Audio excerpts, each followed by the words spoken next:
Good afternoon everyone, today we're looking at another Sekonda sort of aviator-inspired watch here today.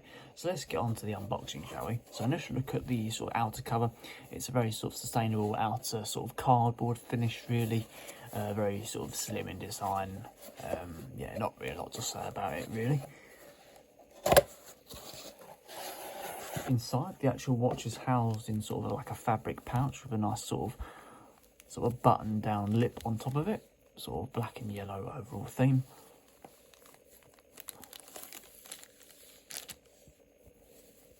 Nothing else inside there, just a little cushion inside there. Not a lot to say really.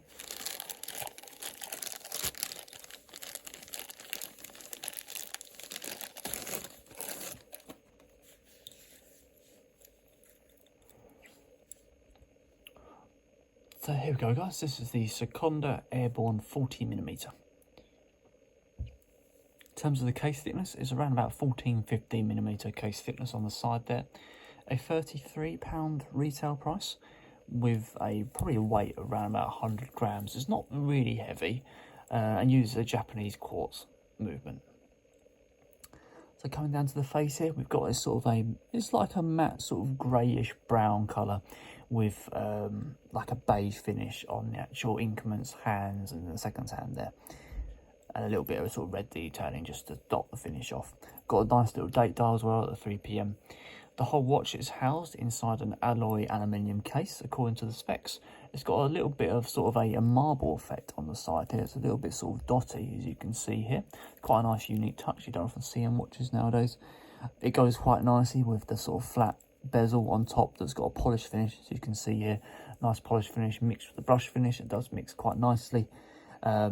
The shape of the actual watch looks a bit sort of odd in terms of the fact that it's got this sort of outer square, then the actual watch is housed in like a circular ring.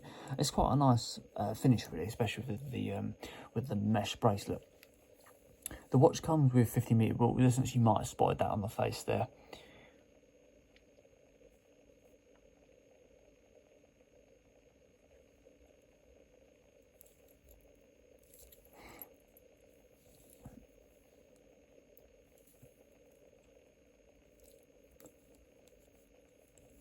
Let's have a look at the crown, have a look at how good it feels.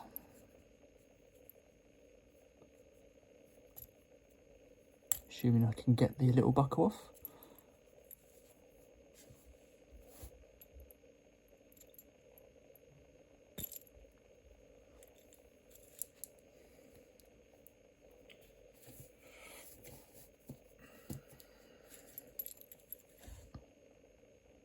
So at the second position, the hands feel quite nice. A tiny little bit flimsy, but it's not a lot. It probably sits in this sort of average sort of quality, really. First position, if I can get to first position. Yeah, when I'm feeling that crown, it's quite sort of fiddly to get that out to the first position. A crown should be well defined, and it shouldn't make that sort of clicking sound. But for £30, it's not too bad. I think the day is actually stuck. This should be bi-directional unless it's changed another way. Yeah, it's quite a loud, like a light click as well. It's not the best quality, so I don't know how you're going to change that day. I'll just spin it round and get it to change that way. Yeah, unless that. Oh, there you go. Yeah, probably have to change it by just winding the hands around. Yeah, it just falls down in terms of quality when you get round to the crown there.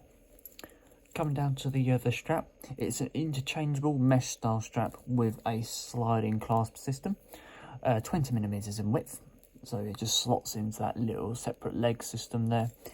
A sliding buckle is where this thing would, this little plate in here, the middle part, would lift up and that allows you to slide it up and down and then fold the bracelet over itself to connect it back into place. Like so, just like that really, and then it just clicks down in place. It's quite a nice stylish watch, especially for sort of these style watches. Come around the back again, nice full finish on that mesh strap, full stainless steel with a brush finish on the actual buckle itself. The quick release option is here as well. You can see there's little lugs there. That's just going to be able, that's going to give you that chance to just flick it off and change straps as and when you want to. A plain mirror finish on the back plate there, Japanese movement quoted, but with British design. Overall, it's quite a nice, stylish watch to look at. So there you go, guys. That is the Sekonda Airborne 40mm.